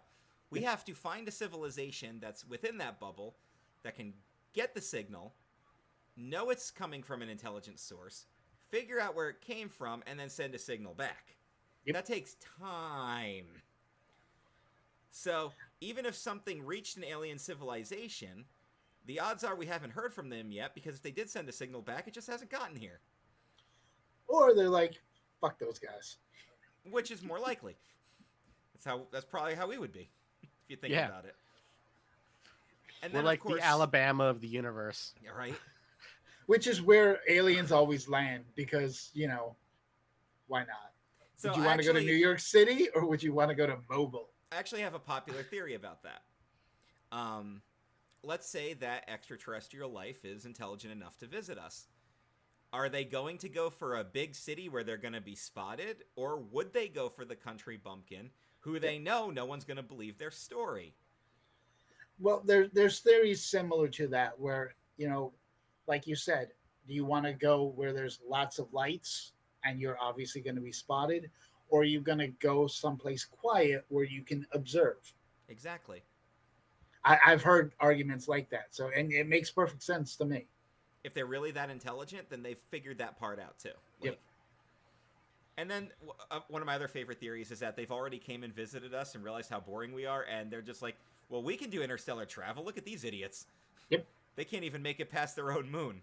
Screw these guys. Let's go check somebody else out.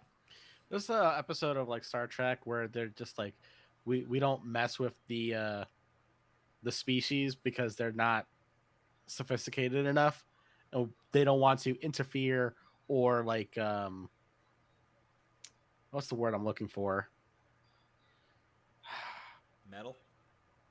They don't really want to meddle in their affairs because they want them to evolve naturally without interference from an outside source. Right? So like if we were to go down there, like let's say their culture is like, oh, they worship this god or something like that, and then we show up with all this technology, they'd be like, oh, clearly you must be the god. Right. And now exactly. they no longer believe in that, and it just fucks everything. Right. Plus, on top of that, I am a firm believer of diversity in technology is better. I'm all on board for sharing technology, but if we do one thing a certain way and a completely different species does they get the exact same performance, but they do it like with biological stuff while we're using metals, like clearly two different technologies. Right. Maybe at some point they can merge and then do a combination or something like that. But like, I don't know. To me, just the way technology advances, it'd be more interesting to see like what's out there. And I think you guys will love this. There's it's only a 1-episode thing. It's on Discovery Plus. Did you guys know that Jack Osborne is a paranormal investigator? Yeah, I just learned that recently, and that kind of blew my mind a little bit. Yeah. Is he? Yeah. At first, I thought, he was just doing it, just to do it. Because, like, Kesha has a new paranormal show. I don't know that I'm going to watch that. No, I don't think I will either. But Jack Osborne's done several different paranormal shows. And he just did a new 1-episode thing where he goes hunting for Bigfoot with Jason Mewes. That's awesome. That's awesome. He also has a show with his parents where he shows them clips of the paranormal just to get their reactions. And it's absolutely hysterical because, first of all, they have the subtitle Aussie. I mean, yes. They do. Sharon is just obsessed with her dogs almost the entire time. And it's hysterical to watch. Like, there's been 2 seasons of that, and season 1 was censored. Season 2 has not been censored. So half the episode is F-bombs. I love Ozzy, but isn't Ozzy proof enough of the paranormal?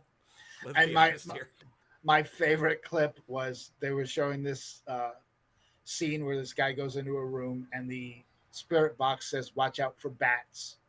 And then 30 seconds later, the guy gets attacked by bats. And so they cut to the living room, and Jack just goes, "So, Dad, what do you think about bats?" He goes, "What do you mean?" He goes, "What did it taste like?" And he's like, "Fuck off." I love the Osbournes. Well, not Kelly, but they bring Kelly on to do Halloween episodes. Yeah. What's wrong with Kelly? She's just bratty. She's just the worst one. And so he's got a couple different shows. He's got a show called Portals to Hell, where he actually goes out and investigates. And I've got new respect for him. And then he's got a show called Fright Club, where it's him and 3 other investigators try to show clips to scare each other. And so they've had some celebrities lately. The first episode had Howie Mandel. Just show him a germ. Yeah. And then they had Tommy Davidson on. Tommy Davidson? From In Living Color. Well, no, it's just because he had sent a clip to them to use. Oh, okay. I thought they were trying to, like, scare him. And so one guy in the first episode this season dressed like Ric Flair, and I'm like, at some point, I can guarantee Ric Flair is going to be on it because it's Ric Flair.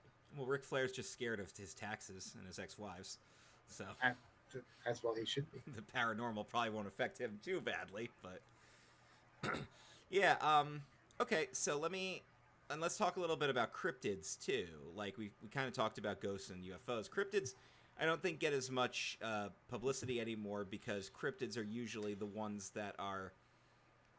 I would say they're probably the least likely of the three.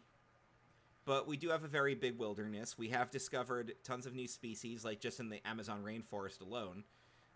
Stuff at the bottom of the ocean we're discovering at all times. Yep.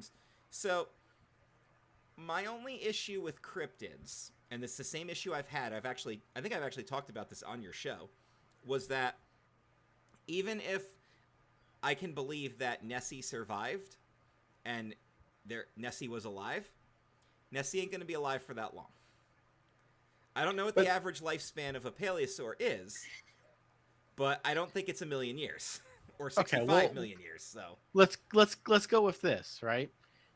Squids need a certain amount of pressure around them to survive. Mm-hmm. As they age, that pressure changes, right? Mm-hmm. So, do you believe that giant octopuses or the giant squids exist? Well, yeah. I do because I've seen pictures of them. I've seen them fished out of water. One has never been caught in captivity, and the pieces that we've always found have been in pieces. So, okay. But we've never actually seen one. So what are the chances that Nessie is not an octopus, but exists, pops up for air or whatever, goes back to a depth that we can't go to, and then when it dies, it just like the other creatures around it eat it before it even makes its way back up? I mean, or bury it under the lock. Yeah. Because like that's the same argument that they say with Bigfoot. Well, we've never seen a dead body of Bigfoot. And a lot of people say, well, Bigfoots will probably bury the dead just like we do. They're intelligent enough to, yeah. Yeah. So.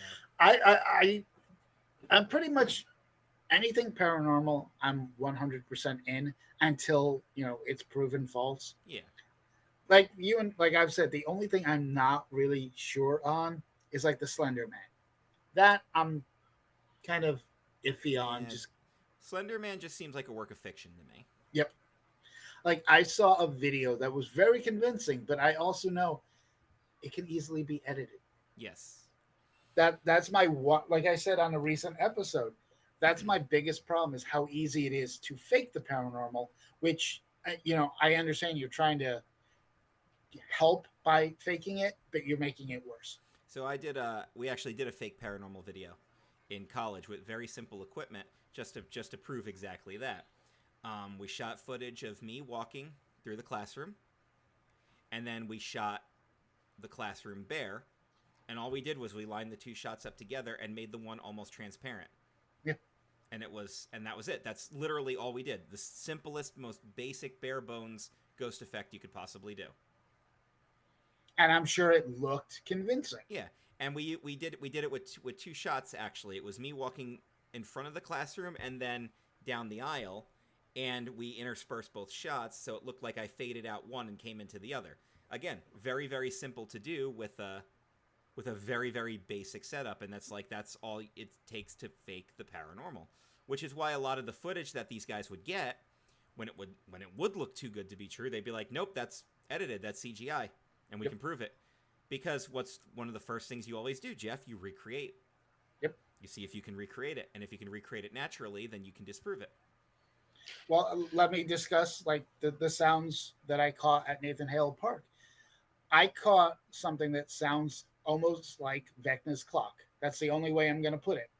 And so today I went to my local park. I took the same recorder that I had. And because my first thought was, is this the sound of me putting the recorder down on the bars of the the fort. Okay. So, and I haven't had a chance to play it back yet. I went to my local park. There are like 6 different metal objects.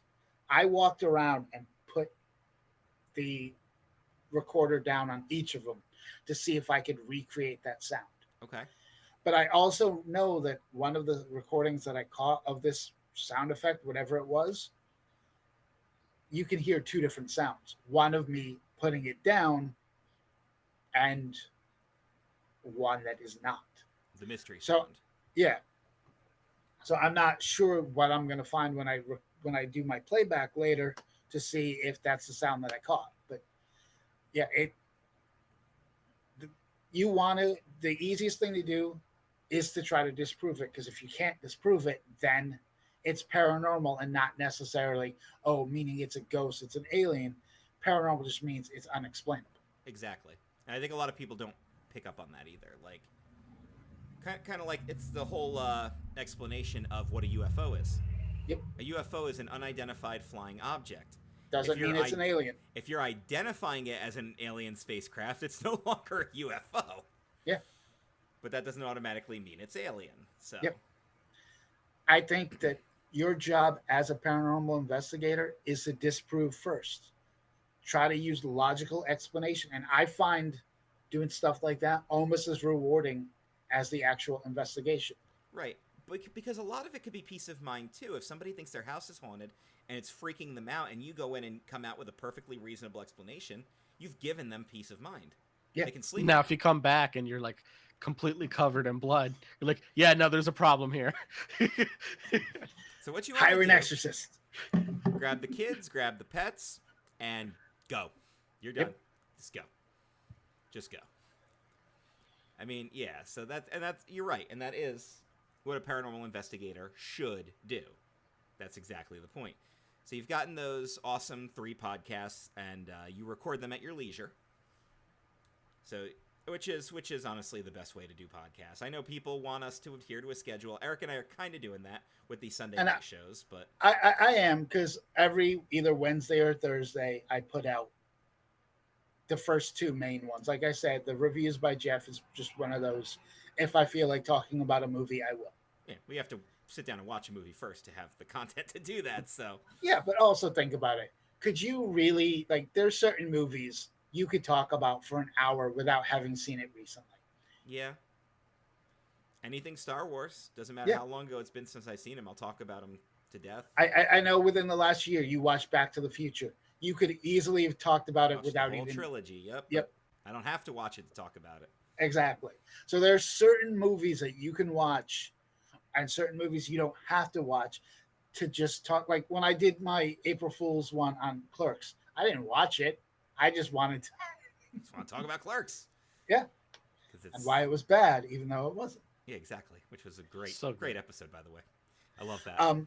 Fun fact, when that movie came out, the guy that introduced me to Clerks worked in a video store while I worked at a convenience store.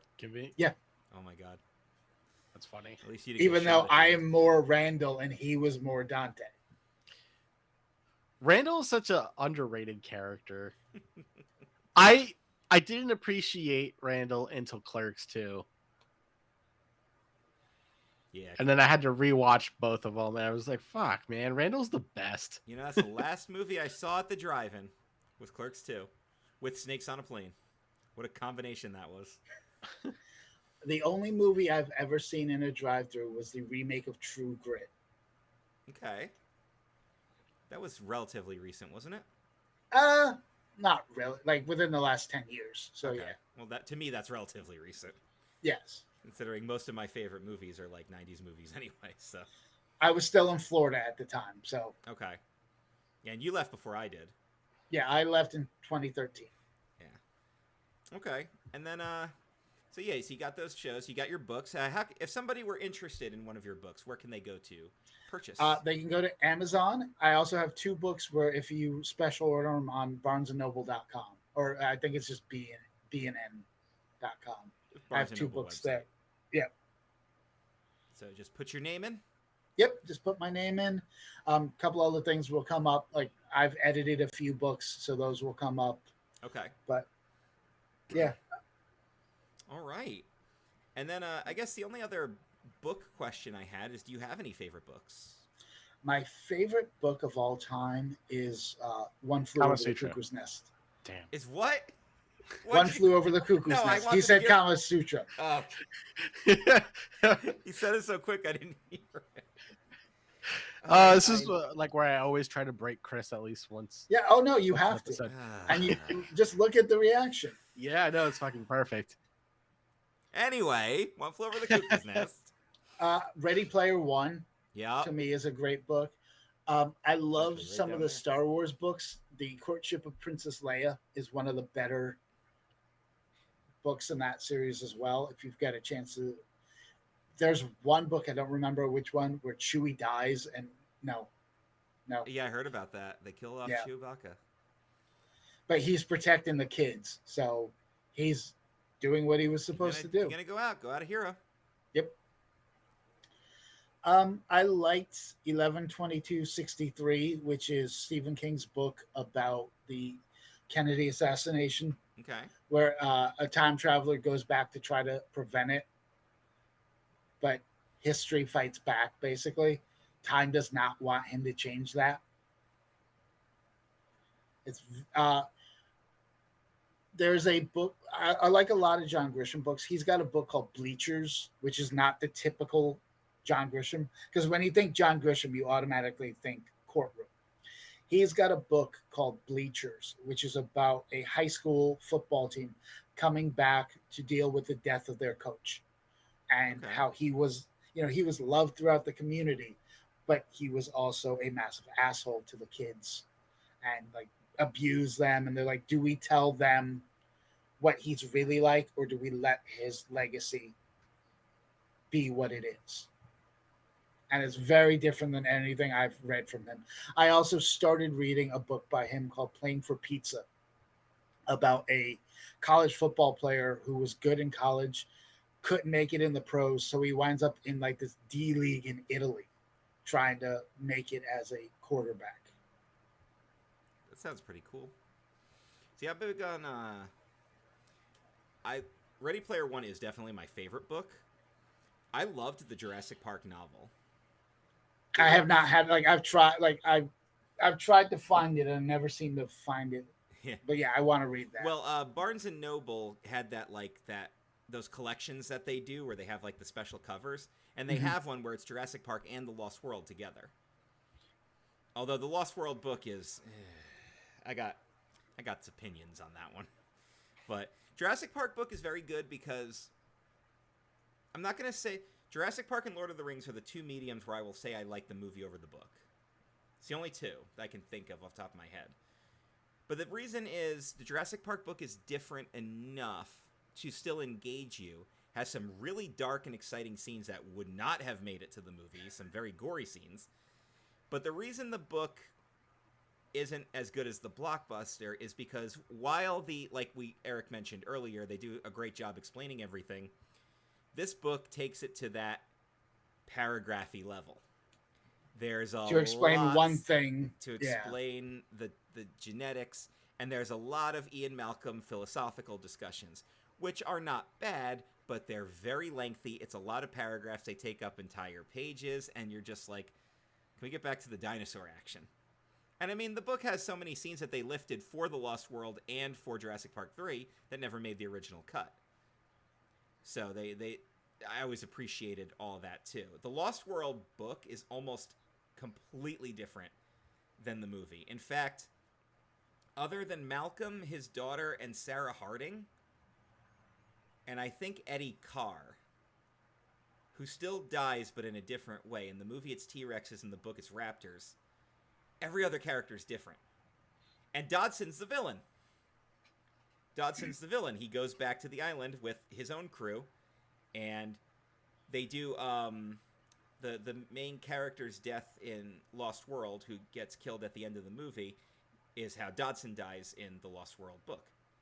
So that's what they lifted that for that scene. But yeah, and then of course they had to bring him back for Dominion, which I'm glad they did, because that was a cool way to bring it full circle. Yep. But there is have you seen some of all some of all Yeah, I know fears? you're saying some of our fears. I have seen all some of all thrills. Yes, Unfortunately, yes. We're gonna maybe a circle few all times. the way back to Disney. The book is 100% different than the movie, I bet. because in the book he's married with kids, in the movie he's single and new.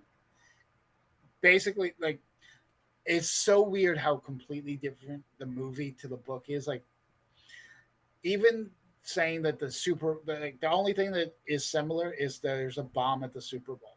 Even the location of the Super Bowl has changed, because in the book it's in DC, which makes sense.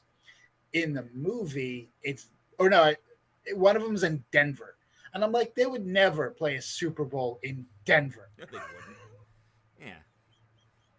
They would absolutely would not. So, yeah. That's actually pretty funny.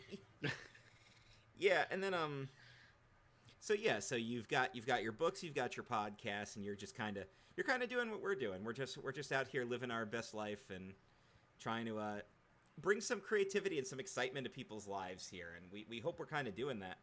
I know we kind of talked about everything, but did you have anything else that you wanted to plug? No, I mean, that pretty much covers it, because that's pretty much what I'm all about. I'm either podcasting or at work in a pharmacy, which is not really that exciting. So Yeah.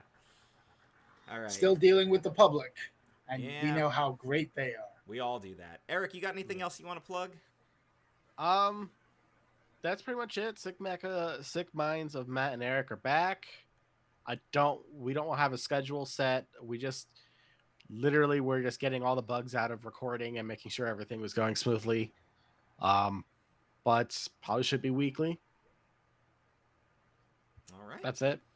Well, if you want more of me and Eric, you can listen to us on the Nerd Table every week with our buddy Dan. If you like trivia, Dan and I are doing trivia night here on the YouTube channel, and if you guys want to challenge us to some trivia, you're more than welcome to. Or if you want to be challenged to trivia and you think there's a topic that you could kick some ass on, let us know and we'll make a quiz for you. We'll test your knowledge. I still want to be back on the picture show. Yes. 20 pictures, which we got to do more of those. Those are Yeah, That we was haven't done that in a great. while. We have not, and I've actually prepared one for Eric. Oh, okay. Yep, I have one ready to go for you when you're available, so we can do that. I absolutely loved the one of you going through Chris's photos on Facebook. Oh my god, yeah, I know. And like I said, I volunteer as tribute if you wanted to go through my Facebook, and I I think will that's do something that. I want to do with like all the content creators at some point, is like have you on and go through your photo history and pull up your past and make you react to stuff. I say bring it on. There you go. So you can check us out on YouTube on CKCC Radio. Subscribe wherever you get your favorite podcast. You can listen to all of our stuff. And then getting back on Twitch, twitch.tv/CKCC Online. I was actually going to do the announcement video before we recorded this. Though I guess I'll probably do it after, and then it'll end up here on the YouTube, I'm sure. It'll be on my Facebook or something. But the project I'm doing is going to be a playthrough of the Super Nintendo library, which is going to be insane, but I'm looking forward to it. And people can sit in on that and do commentary with me. You can do your own thing. You can play your own game and just hang out with me while I'm playing. But I'm going to record them live on Twitch and then put abridged versions on YouTube. Cut out, excess stuff and everything, and keep the exciting stuff in. But yeah, and then other games and stuff too. So twitch.tv/CKCC Online. Check out our sponsor, Mr. Adrian Cotton, the next time you guys want to book a trip. emersoncotton.intellitravel.com. And buy a t-shirt from my Redbubble store. Redbubble Shop CKCC is the name of the store. And I think that's all the plugs. Yep. All right, so we have the Forbidden Guest Door has been opened. And our first guest has come through. We've had a couple others contact us, and I've also reached out to a couple people as well. So I don't know who's going to be here next week. It might just be me and Eric. It might be a guest. I don't know. Eric, do you know? Maybe I'll come back. You never know. Yeah. I always like when you show up, Jeff. We always end up on some crazy, we always go into a deep conversation about some crazy shit. it's always good. Yeah. Because because the way I look at it, everyone has their own life experiences and dynamics. So when you guys get together, you wind up talking about the same things. You throw somebody else in, and it opens other doors and other Exactly. conversations that you would just never have with just the two of you. So I mean, I'm looking forward to. I could talk about all my favorite movies and bands all day, but then you come on and you present your list, and even if we overlap, I might not have talked about. I like Billy Joel, but I might not have talked about him if I was just talking about my own stuff. So, like, that's cool. Like, the different topics come in, and I can't help but watch Eric's cats when we do these video shows because they keep distracting you me. may have noticed me kind of looking in the background. Yeah, we've all been watching. I watched them fight with each other, and then, but they walked out together, which was nice. So, yeah, they do that from time to time. What are you doing? Yeah, exactly. I don't even know. Okay. Well, guys, that's all the ways you can catch us. And Jeff, we thank you for coming on. Thank you for having me. Always welcome to be back. We'll definitely have you on for more 20 pictures. We'll get you on some trivia nights and probably have you back in the future. And then at that point, I mean, we've already kind of talked about your shows, but there's always more stuff that we can talk about. And of course, you guys are welcome on any of my shows as well. So, Evanescence Fallen. Yep. Oh, trust me, it's on. You and Dan are scheduled for that. I know we are. Yeah. Eric, do you have any final words for everybody? Be excellent to one another. Exactly. Yeah. Okay. Aw, how cute. All right, guys, that wraps us up. We'll see you guys next time.